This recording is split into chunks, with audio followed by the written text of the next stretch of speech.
Assalamualaikum warahmatullahi wabarakatuh.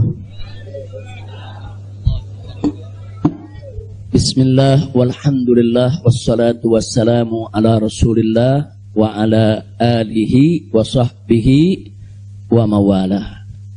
Ahiba'il kiram, usikum jami'a wa nafsi bitaqwallah wa bita'ati rasulillahi sallallahu alaihi wasallam.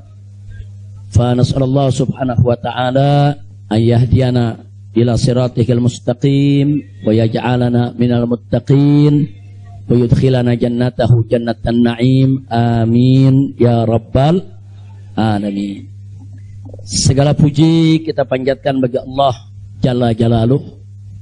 Saya bersyukur sekali kepada Allah, sangat berbahagia pada hari ini akhirnya saya sekeluarga bisa kembali pulang ke rumah. Alhamdulillahirabbil alamin.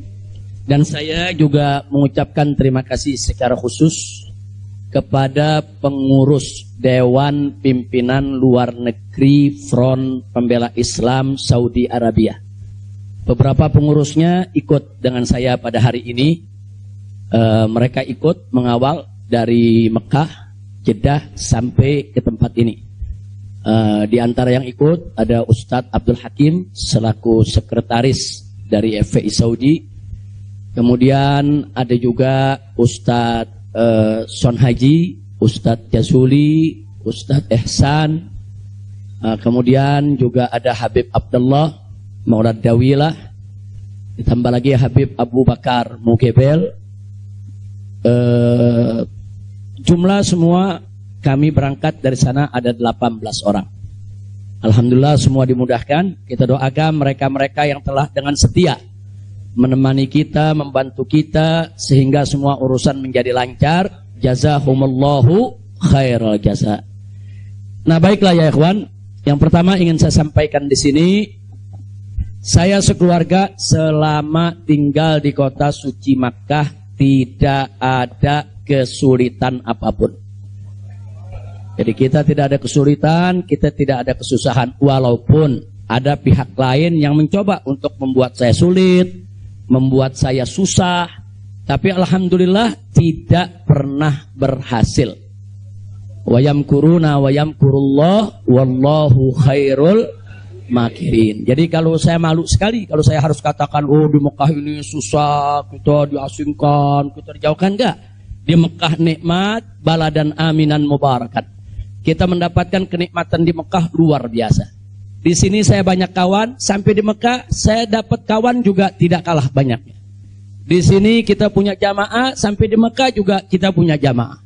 Di sini kita punya pengajian, sampai di Mekah juga kita buka pengajian. Di sini kita punya gerakan dakwah, ternyata di Mekah juga kita buka gerakan dakwah. Jadi artinya nggak ada yang kurang. Bahkan sekali lagi kita katakan di Mekah ini tentu punya kelebihan yang luar biasa untuk ibadah 100.000 kali lipat ganjarannya. Sebetulnya kalau ingat 100.000 kali lipat kayaknya nggak mau pulang ya. Habib 100.000 kali lipat begitu sampai Tamburan satu lagi nilainya. Nah, di Petamburan nilainya 1, kalau di Mekah nilainya 100.000. Laulal wajibat dakwiyah, kalau tidak ada kewajiban dakwah di negeri ini, saya tidak akan tinggalkan Mekah. Kita cinta Mekah, Mekah luar biasa, satu negeri yang memang penuh keberkahan. Baladan aminan mubarakat. Jadi sekali lagi, selama kita di Mekah, alhamdulillah. Kalaupun ada sedikit tantangan-tantangan, sedikit kesulitan-kesulitan, tapi semua itu bisa atasi dengan mudah ya ikhwan. Nah baiklah. Kemudian yang perlu saya sampaikan juga ya ikhwan, di tempat ini kenapa muncul aneka ragam isyaat, itu isu-isu, gosip, rumor dan lain sebagainya. Katanya saya mau ditangkap lah, mau dideportasi lah, kemudian juga overstay lah dan seterusnya. Jadi yang ingin saya sampaikan di sini, ya saya memang overstay pada awalnya. Jadi sebulan sebelum visa saya habis, saya waktu itu mendapat pencekalan, tidak boleh pulang. Nah, tapi pencekalan tersebut bukan karena melanggar aturan, bukan. Bukan karena melanggar ketentuan keimigrasian, bukan. Jadi kalau ada mengatakan karena ada pelanggaran, ada pidana, bohong. Saudara, itu hoax, bahkan itu fitnah. Jadi saya dicekal li asbabin amniyah. Itu ditulis dalam surat cekalnya. Li asbabin amniyah, karena alasan keamanan. Nah, biasanya kalau alasannya melanggar di situ ditulis mukhalafatun nizam atau at-takhalluf anin nizam. Nah, itu namanya melanggar aturan. Enggak ada. Di dokumen saya tidak ada kalimat at-takhalluf anin nizam atau mukhalafatun qanun. Enggak ada. Yang ada adalah li asbabin amniyah, untuk alasan keamanan. Nah, tentunya saya tidak diam. Saya terus melakukan lobby dengan pemerintah Saudi, dengan otoritas Saudi. Ini asbabun amniyah yang bagaimana maksudnya. Kemudian kenapa saya tidak bisa keluar dan seterusnya. Ini terjadi pembicaraan yang cukup panjang ya, ikhwan. Tapi memang mereka sendiri mengaku. Jadi saya ini di sana diperiksa oleh Badan Intelijen Saudi, saya diperiksa oleh Dewan Keamanan Saudi, saudara. Nah, belakangan, saudara, kenapa saya diperiksa? Mereka mendapatkan laporan sampah dari negeri ini ya. Jadi mereka bilang ini zubalah. Nahnu nahsul alal maklumat kadzibah. Kita mendapat informasi yang bohong. Bahkan mereka bilang zubalah. Zubalah itu sampah ya, kawan. Informasi sampah tentang Anda. Jadi katanya saya ini buronan, melarikan diri, ada persoalan hukum yang saya hadapi. Saya ini katanya red notice. Kemudian ada lagi yang mengatakan kalau saya ini saudara orang politik yang selalu bikin keributan di mana-mana, nanti bahaya untuk keamanan Saudi. Nah, ini laporan-laporan semacam ini. Saya tidak mau menuduh siapa yang melapor, si A atau si B atau si C ya kawan. Tapi ini ada. Dan ini bukan laporan dari orang biasa. Kalau laporan dari orang biasa, saudara, nggak bakal dihiraukan oleh pemerintah Saudi. Ini tingkat negara. Ini bukan tingkat RT, bukan tingkat RW. Ini tingkat negara. Negara Saudi mendapatkan laporan. Berarti yang memberikan laporan ini, saudara, ini tingkat tinggi juga. Nah, tapi ala kulihal semua kita buktikan. Mereka bilang, apa betul? Anda ini punya kasus hukum. Ada 2 kasus hukum. 1 di Jakarta, 1 di Bandung. Saya katakan kepada mereka, saya tidak punya kasus hukum. Mana buktinya? Saya punya SP3. SP3-nya saya terjemahkan ke dalam bahasa Arab. Kayaknya dalam sejarah nggak pernah ada SP3 diterjemahkan ke dalam bahasa Arab. Sebab kalau saya serahkan SP3, ya tentu kan polisi di sana nggak paham. Intelijen di sana nggak paham. Apa isinya, apa maksudnya.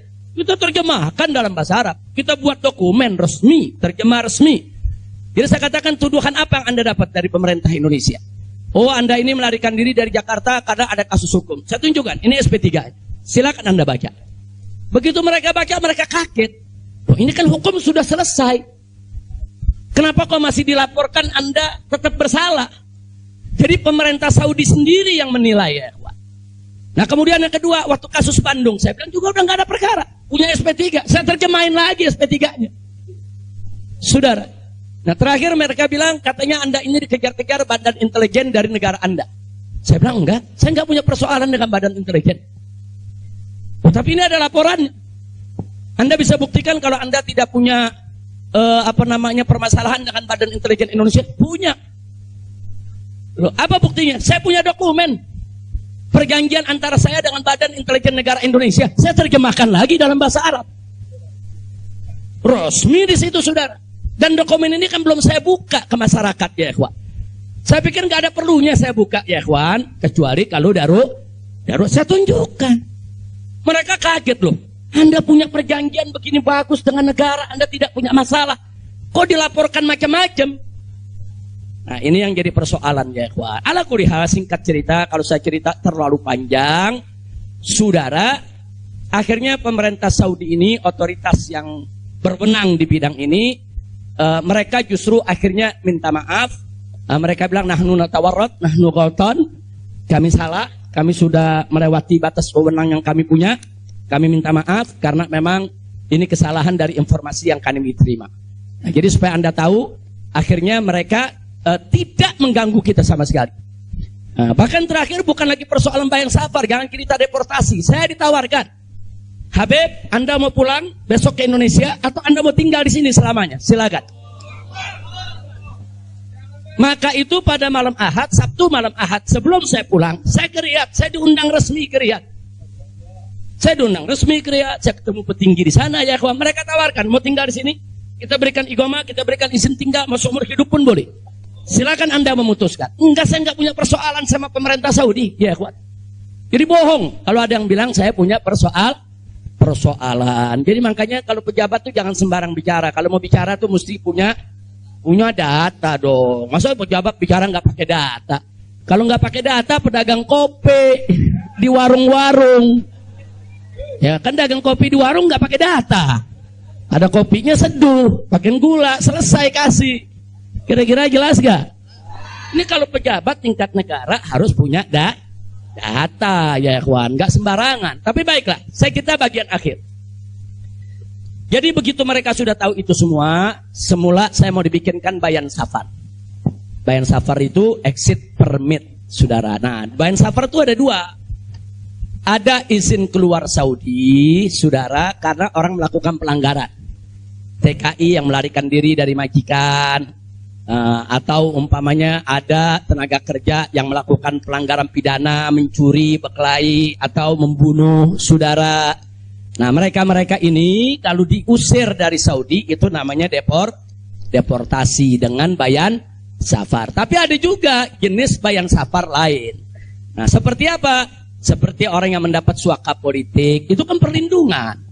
Atau seperti orang yang dicekal politik, seperti yang saya alami. Itu bukan pidana. Atau seperti mereka yang kehilangan warga negara, seperti orang-orang Rohingya yang tinggal di Mekah. Itu mereka nggak punya warga negara, saudara. Tapi kalau suatu ketika mereka mau pulang ke negerinya, diberikan bayan safar kalau mereka mau pulang. Nah, kalau mereka nggak mau pulang, mereka dijamin silakan tinggal di Saudi Arabia. Nah, jadi ini namanya bayan safar. Tapi ternyata terakhir karena mereka menyadari saya tidak bersalah, ini yang menarik ya. Mereka sendiri yang mengatakan, ya Syekh, Anda tidak layak untuk dapat bayan safar. Karena kalau Anda dapat bayan safar, nanti catatan overstay-nya itu nggak hilang. Nah, jadi dalam dokumen keimigrasian kan ada overstay, itu nggak hilang. Nah, walaupun Anda tidak dicegah, tapi catatan itu kan jadi buruk. Anda nggak pantas untuk mendapat catatan buruk karena Anda tidak bersalah. Jadi saya tanya, lalu apa mau diberikan? Jadi dibatalkan itu bayan safar. Lalu apa mau diberikan? Kami perpanjang visa Anda. Jadi selama 2 tahun lebih, 3 tahun setengah itu ya kawan, seolah-olah saya punya visa umurnya 3 tahun setengah. Tidak ada overstay ya kawan. Nah, cuman pada saat mereka tanya, mau diperpanjangnya sampai kapan ya Syekh? Dia tanya, saya mau sebulan, mau 2 bulan lagi. Saya katakan enggak, saya mau pulang tanggal 9 insya Allah. Jadi cukup bayan safar, bukan bayan safar, tamdidnya cukup sampai tanggal 11 ya kawan. Nah, cukup tanggal 11, tanggal 9 insya Allah saya pulang. Nah, jadi ini yang perlu saya sampaikan sekaligus klarifikasi, bohong. Kalau ada mengatakan saya melanggar aturan di sana, saya dicari, saya mau dipenjara, bohong. Nah, dan saya sesalkan kalau kalimat-kalimat semacam itu keluar dari mulut pejabat ya kawan. Kira-kira jelas tidak? Paham semua?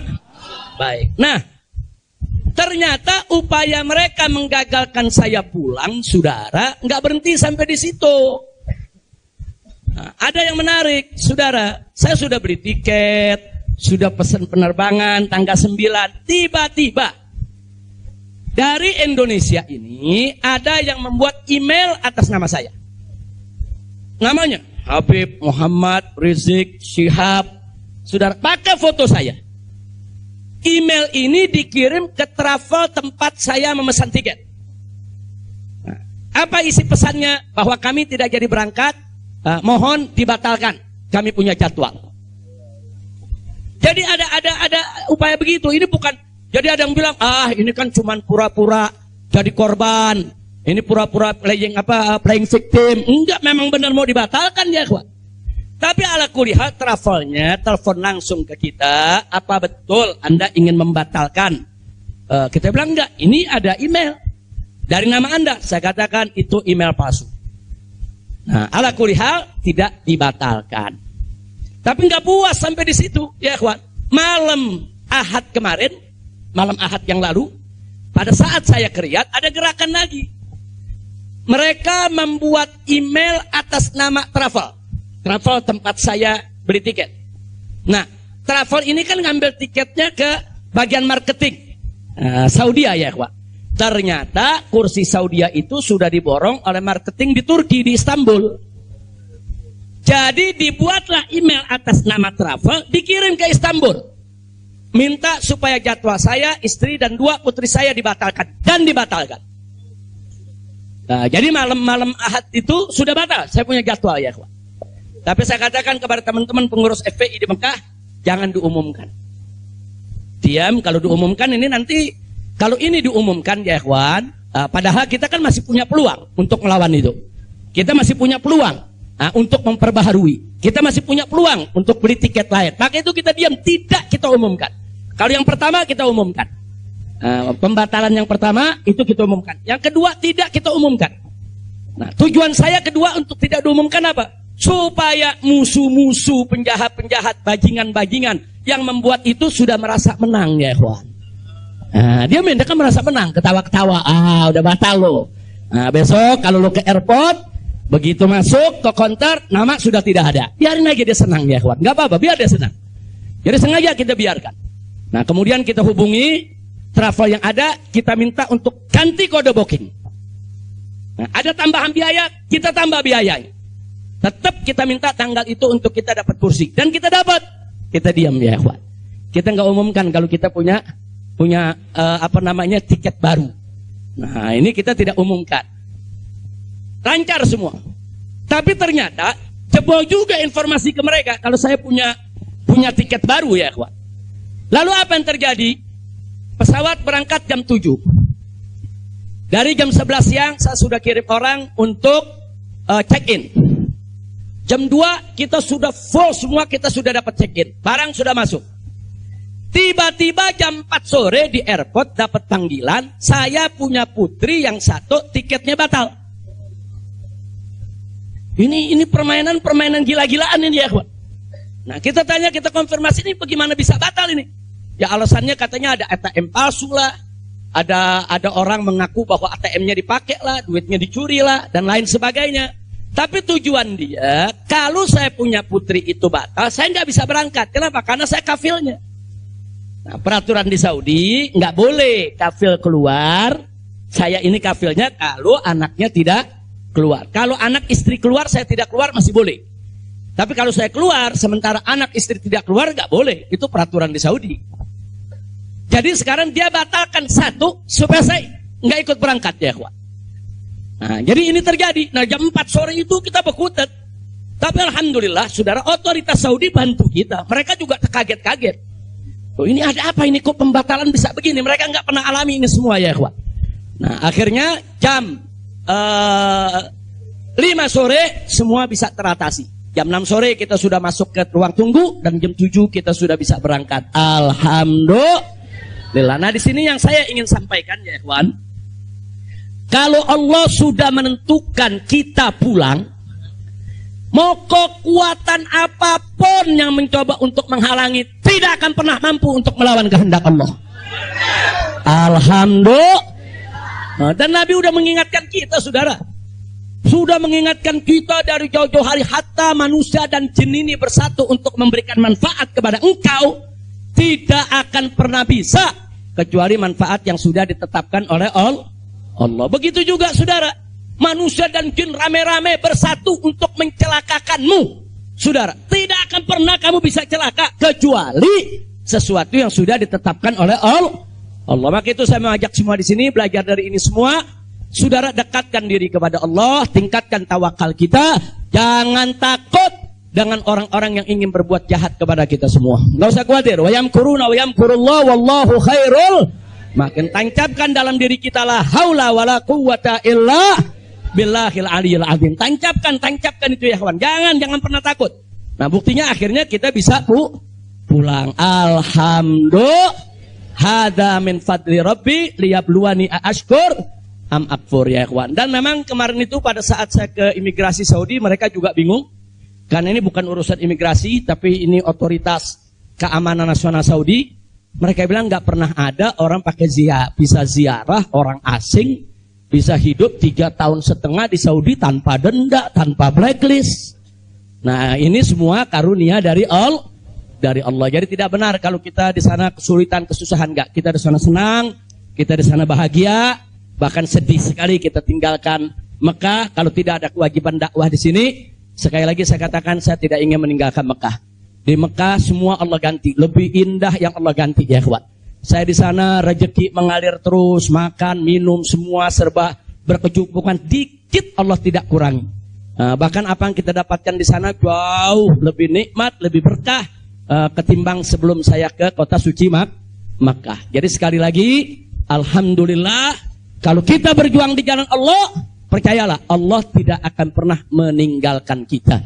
Enggak, Allah enggak bakal tinggalin kita ya kawan. Dimanapun kita berada, Allah enggak bakal tinggalkan kita. Kalau kita berjuang untuk Allah, intan surullah yang surkum. Jika kamu ya ayyuhalladzina amanu, hai orang-orang yang beriman, intan surullah, jika kamu memenangkan Allah, membela Allah, berjuang untuk Allah, yang surkum, niscaya pasti Allah akan memenangkan kamu sekalian. Jadi jangan takut. Allah dengan caranya Allah punya kemauan ya kawan. Allah akan selamatkan kita, Allah akan lindungi kita, Allah akan beri keberkahan kepada kita. Dan selama di Mekah, alhamdulillah, saya juga sudah menyelesaikan yaitu disertasi doktor saya sebanyak 1000 halaman ya kawan, dalam bahasa Arab. Alhamdulillah semua berkah. Dan saya punya putri juga yang tinggal di Mekah, akhirnya punya kesempatan menghafal Al-Quran. Yang akhirnya mereka sudah lebih dari 10 juz hafal Al-Quran. Ini semua yang di sini kita nggak dapat, di Mekah kita dapat. Alhamdulillah, setiap tahun kita bisa melaksanakan ibadah haji, setiap minggu kita bisa melaksanakan ibadah umroh, kita bisa iktikaf di masjid bebas. Saya bisa ke Madinah, ke Jeddah, ke Taif, ziarah kemana-mana tempat, tidak pernah dilarang oleh otoritas Saudi. Jadi sekali lagi saya tandaskan, kalau ada mengatakan di sana saya nih kriminal, melanggar hukum, berurusan dengan hukum Saudi, bohong. Nah, begitu sekali lagi, lewat forum ini saya ingin sampaikan terima kasih kepada pemerintah Saudi. Saya sampaikan terima kasih kepada pemerintah Saudi dan apresiasi yang tinggi, di mana selama keberadaan saya 3,5 tahun di sana, mereka telah memperlakukan saya secara baik. Kemudian mereka telah memberikan segala kemudahan. Jazahumullahu khairal jaza. Ya kita yang baik kita apresiasi, yang tidak baik kita kritisi. Nah, jadi kalau ada mengatakan Habib kok terima kasihnya sama pemerintah Saudi aja, pemerintah Indonesia bagaimana? Ya baik dulu dong. Kalau baik nanti kita terima kasih. Kira-kira betul gak? Betul gak? Kalau pemerintah baik wajib gak terima kasih? Wajib kita apresiasi. Kok Habib belum terima kasih? Ya belum baik. Tunggu baik dulu. Kalau baik kita terima kasih. Kayak kemarin Pak Mahfud mengumumkan yang mau jemput silakan. Nah, baik gak tuh? Kita terima kasih. Terima kasih Pak Mahfud. Umat akhirnya diizinkan untuk menjemput. Alhamdulillah. Tapi pada saat Pak Mahfud bilang Habib Rizik ini deportasi kriminal, itu baik apa enggak? Enggak terima kasih. Jadi kita objektif aja. Yang baik kita terima kasih, yang enggak baik kita luruskan. Insya Allah. Nah, ini yang saya mau sampaikan semua. Jadi tenang-tenang saja, biarkan nanti beri kesempatan saya supaya istirahat dulu. Ya ikhwan, insya Allah nanti kita dakwah lagi, kita keliling lagi, bikin pengajian lagi. Mudah-mudahan Allah Subhanahu wa taala memudahkan segala urusan kita. Jadi di sini saya mau tandaskan sebelum saya akhiri, sekali lagi kita yang ada di sini, habaib ulama, sekali lagi, kita bukan musuh pemerintah. Kita bukan musuh negara, kita bukan musuh tentara, kita bukan musuh polisi, kita musuh kezaliman, kita musuh kecurangan, kita musuh kemunafikan, kita musuh segala kejahatan. Betul? Betul? Nggak ada kompromi saudara. Melawan kezaliman, kemunafikan, kejahatan, tidak ada kompromi. Kalau ada mengatakan Habib Rizik, bisakah ke depan ini kita melakukan rekonsiliasi? Saya katakan sekali lagi, rekonsiliasi hanya bisa berdiri atas dasar niat dan tekad yang baik ya kawan. Tapi kalau rekonsiliasi berdiri atas dasar kecurangan, kezaliman, kejahatan, saudara, tidak mungkin. Tidak ada rekonsiliasi, saudara. Tidak ada rekonsiliasi, saudara, kalau kezaliman dibiarkan. Kira-kira jelas tidak? Takbir. Nah, jadi selama pemerintah baik, kita akan apresiasi. Kita akan terima kasih. Tapi kalau mereka membuat aturan-aturan yang merugikan rakyat, yang merusak agama, saudara, yang menghancurkan akhlak, wajib untuk kita lawan. Tidak boleh kita diam, ya ikhwan. Takbir. Takbir. Siap revolusi akhlak? Sallu ala nabi. Itu yang saya mau sampaikan. Jadi sekali lagi, jadi jangan nanti dipelintir-pelintir. Kita ini musuh negara lah, musuh pemerintah lah, musuh menteri. Enggak ada. Loh, kita enggak bersaing untuk nyari jabatan kok, ya ikhwan. Enggak, kita enggak nyari jabatan. Kita bukan orang partai, kita bukan pejabat, kita bukan anggota DPR. Enggak, kita hanya menginginkan negara ini baik. Nah, ayo kita hijrah minad dzulumati ilan nur. Kita hijrah minal maksiyah ilat ta'ah. Kita hijrah minal khabith ilat thayyib. Kita hijrah dong minas sayyiat ilal hasanat. Kita hijrah, ya ikhwan.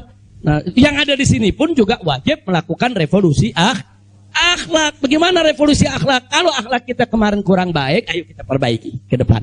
Kalau akhlak kita kemarin alhamdulillah sudah baik, ayo kita tingkatkan lagi agar akhlak kita lebih baik. Insya Allah. Ini dengar kata revolusi, wah, bakalan kabut lagi, ya. Revolusi. Revolusi itu perubahan drastis. Revolusi itu maknanya perubahan drastis dan mendasar. Nah, jadi kalau perubahan drastis itu kemarin masih tukang bohong, hari ini langsung drastis, dia nggak mau bohong lagi. Nah, itu namanya revolusi. Tapi kalau kemarin tukang bohong, sekarang yang ngebohongnya dikurangin dikit-dikit, itu bukan revolusi. Nah, kalau ngebohongnya dikurangin dikit-dikit bukan revolusi. Itu langsung. Kemarin nggak sholat, saudara, mulai hari ini sholat dan seterusnya, itu namanya revolusi. Nah, kemarin suka ngebohong, nah, tahu-tahu sekarang tidak mau ngebohong lagi, itu revolusi. Kira-kira jelas gak? Jadi revolusi itu perubahan drastis dan mendasar. Jadi jangan pikir revolusi itu pakai senjata, bunuh-bunuhan, potong-potongan. Siapa yang bilang begitu, ya ikhwan? Nah, lalu kenapa dipilih kata revolusi akhlak? Kenapa bukan revolusi moral, revolusi budi pekerti, revolusi mental? Saudara, karena kata akhlak itulah yang dipakai oleh Nabi kita Muhammad Sallallahu Alaihi Wasallam. Nggak ada kata yang lebih baik kita pilih kecuali kata yang digunakan oleh Nabi Muhammad Sallallahu Alaihi Wasallam. Kalau kita mau tahu siapa itu bapak revolusi akhlak di dunia, ya Nabi kita. Nabi kita itu pejuang revolusi akhlak. Nabi kita itu pahlawan revolusi akhlak. Nabi kita itu saudara yang meletakkan dasar-dasar revolusi akhlak. Sebagaimana Nabi sabdakan dalam hadisnya, innama bu'itsu liutammima makarimal akhlak.